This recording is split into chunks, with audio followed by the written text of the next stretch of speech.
నమస్కారం బీఆర్కే భక్తి ప్రేక్షకులందరికీ స్వాగతం. నేను మానస. ఈరోజు మనతో పాటు ఉన్నారు Shri Matangi Rajashyamala charitable trust founder and chairman Brahmashri Vennampalli Nishant Sharma Avadhani గురుగారు ఉన్నారు. గురుగారు నుండి మరికొన్ని విషయాలు తెలుసుకుందాం.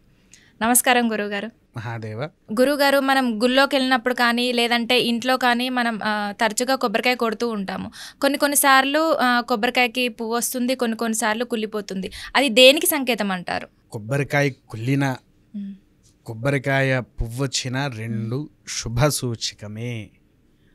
కొబ్బరికాయ వలన అంటే చాలామంది ఏం చేస్తున్నారంటే కుళ్ళితే అది అరిష్టము అని చెప్పి చూపిస్తున్నారు. కుళ్ళితే అరిష్టం కాదమ్మా. కొబ్బరి కుళ్ళిపోయింది నలుపుదనంలో రాకూడదు. లోపల మొత్తం ఎండిపోయి అయినా నల్లగా ఉంటుంది చూసారా, అలా ఉండకూడదు. ఒకటిది. లోపల నలుపుదనాన్ని ఒక బొగ్గు లెక్క తయారవ్వకూడదు. అది రెండోది. మూడోది, కొబ్బరికాయ కొంతమంది కొట్టరాకుండా ఇట్లా బట్టి ఇష్టం కొడుతూ ఉంటారు. అది ఇష్టం ఉన్నట్టుగా పగులుతూ ఉంటుంది. దానివల్లనే అరిష్టాలు వస్తాయి. మనకు కొబ్బరికాయకు ఎన్ని కళ్ళు ఉంటాయో తెలుసా నీకు? కొబ్బరికాయకు ఎప్పుడైనా చూసావా? కొబ్బరికాయ చూసాను. 3 ఉంటాయి. 3 కళ్ళకు 3 గీతలు, వాటి మీద 3 లేయర్స్ ఉంటాయి. ఒక గీత ఈ 3 వేళ్ళతోనే ఆ 3 గీతలకు రావాలి. ఈ 2 వేలు కింద శిఖ అంటే పిలక ఉంటుంది కదా, దాన్ని పట్టుకొని కొబ్బరికాయ కొట్టాలి. మొదటి దెబ్బ ఒక గీత మీద పడితే రెండో దెబ్బ ఇంకో మీదికి రావాలి. ఇంకో గీతకు వస్తే అప్పుడు అది పగులుతుంది.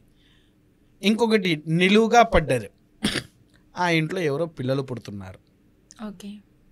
నిలువుగా పగులితే ఏమంటారో తెలుసా? దాన్ని శాస్త్రంలో తొట్టె అని అంటారు. తొట్టె అంటే ఉయ్యాల. అవునా? ఉయ్యాల మన ఇంట్లో వచ్చిందంటే ఆ పిల్లలు ఎవరో పుట్టే అవకాశం ఉంది అని అనుకుంటారు. కానీ అస్తవ్యస్తంలో పగిలిందంటే ఆ కొబ్బరికాయ ఎన్ని ముక్కలు పగిలితే మన జీవితము అన్ని కష్టాలకు చేరుతుంది.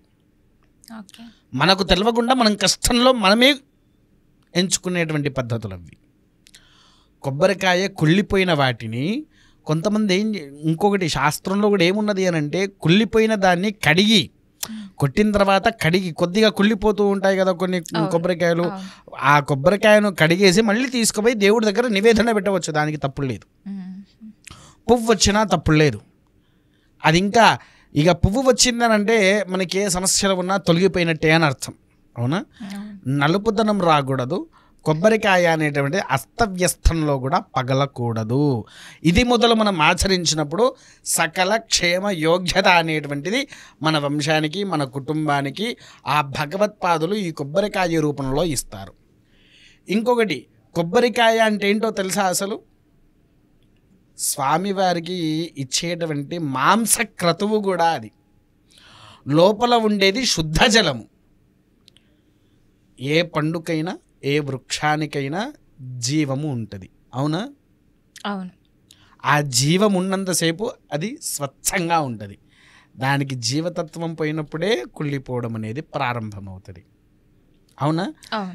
ఈ శుద్ధమైన నీళ్లతో స్వామివారికి అభిషేకాకృతాలు చేసి, మాంసాధికం అంటే అది మాంసం కాదు, స్వర్ణాధిక రక్షణాలు అని అంటారు.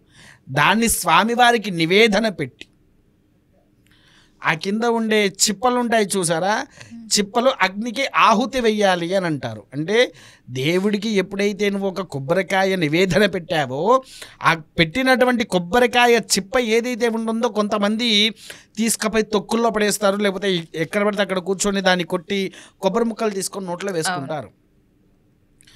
నైవేద్యం పెట్టిన చిప్పను ఎప్పుడు కూడా మనం తొక్కకూడదు. విన్నారా? ఆ చిప్పను తీసుకుపోయి బూడిద చెయ్యాలి. అర్థమైందా? ఇవన్నీ ఇంట్లో పాటిస్తే కొబ్బరికాయ. సిటీలో ఉన్న వాళ్ళకి ఎలా కుదురుతుంది గురుగారు? ఎందుకు కుదరదమ్మా? అంటే గ్యాస్ మీదనే పెట్టేసేయమంటారా? గ్యాస్ మీద ఎందుకు పెడతావు? ఊదు వేసుకోవాలి ఇంట్లో. కొన్ని బొగ్గులు తయారు చేయి, ఇవి వేయి, కాల్చు, ఊదు వేసుకో, ఇళ్ళంతా చూపి. నీకు బొగ్గులు కాలడానికి ఉపయోగపడుతుంది కదా. ఇంకొంతమంది గీజర్లు కొంతమంది వాడరమ్మా, అందరూ వాడరు. కొంతమంది ఇళ్లల్లో బాయిలర్ అని ఉంటే ఐడియా ఉందా నీకు? ఎప్పుడైనా చూసావా దాన్ని? బాయిలర్ అనేదాన్ని విన్నాను.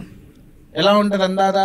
అంటే వాటర్ని బాయిల్ చేయడమే కదా. వాటర్ని బాయిల్ చేయడం అంటే ఇత్తడి పాత్ర ఒకటి దొరుకుద్ది, మధ్యలో గొట్టం లెక్క ఉంటుంది, దాంట్లో కర్రలు ఈ చిప్పలు వేసి నీళ్లు కాగబెట్టుకునేది. పల్లెటూర్లలో బాగా ఉంటాయి ఇవి, ఎక్కువగా చాలా మంది వాడతారు. అవునా? అవి తీసుకుపోయి దాంట్లో వేసిన బూడిద అవుతుంది కదా. లేదా ఎక్కడైనా హోమం జరుగుతుంది, ఆ హోమంలోనైనా ఇవి వేయవచ్చు. అయ్యా భగవంతునికి నివేదన పెట్టిన చిప్పలు హోమానికి అవసరం ఉంటుంది తీసుకోండి అని చెప్పేసి అయినా కూడా ఇవ్వచ్చు. విన్నా? సిటీలో ఉండేటి వాళ్ళు హోమక్రతువులో కూడా ఈ యొక్క దేవుడికి నివేదన పెట్టిన నుండి కొబ్బరికాయను పడేయకుండా ఇవ్వవచ్చు. కానీ ఎంగిలి చేయకూడదు. ఎంగిలి అంటే మన నాలుకే దానికి ఆనకూడదు, మన పళ్ళు దానికి ఆనకూడదు. కత్తి కూడా మొత్తం కోసిన తర్వాతనే లోపల ఉండే కొబ్బరిని ఏదైతే ఉంటుందో అది తీసిన తర్వాతనే అది పక్కకు పెట్టాలి. మన ఇంటికి వస్తూ ఉంటుంది. ఆ లక్ష్మీ కుబేర అనుగ్రహం కూడా త్వరగా వస్తుంది. ఆ పువ్వు అంటేనే కుబేరుడు లక్ష్మి వస్తున్నారు అని సూచనార్థం. అది విన్నారా? ఇది విషయం. ఓకే గురువుగారు, చాలా చక్కటి వివరణ ఇచ్చారు. ధన్యవాదాలు. మహాదేవ.